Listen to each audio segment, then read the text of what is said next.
L'isola di San Giorgio Maggiore a Venezia. Da tutti fotografata, ma molti la conoscono e pochi la visitano. È l'isola di San Giorgio, uno dei tesori della laguna di Venezia.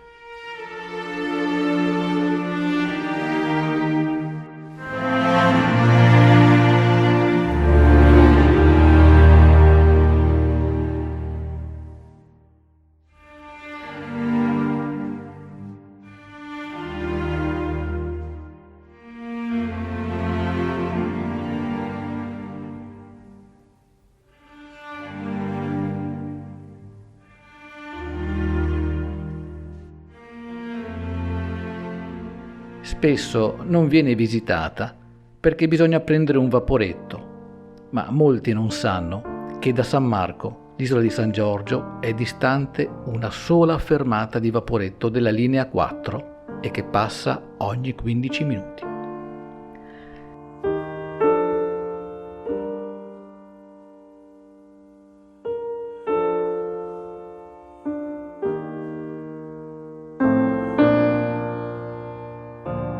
È una piccola isola dagli ampi orizzonti fisici e culturali. L'atmosfera che qui si respira è straordinaria.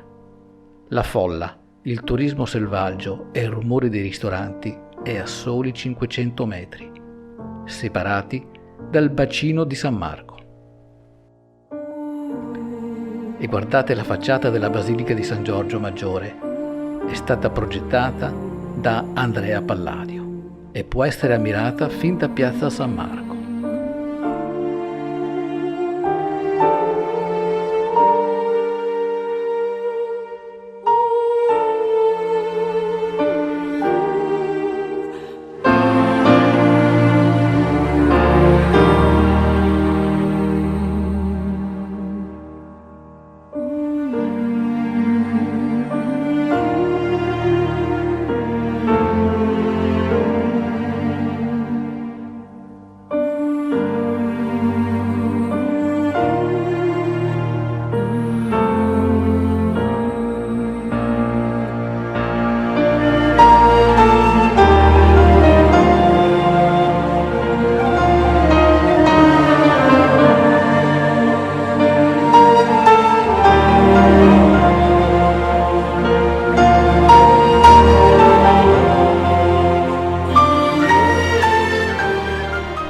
Antico monastero benedettino, quest'oasi del sapere è un luogo di silenzio, ideale per immergersi nello studio e nella meditazione, nonché una delle poche postazioni privilegiate dalla quale ammirare il panorama mozzafiato su Piazza San Marco e il Palazzo Ducale, o su tutta Venezia dalla cima del campanile della Basilica di San Giorgio.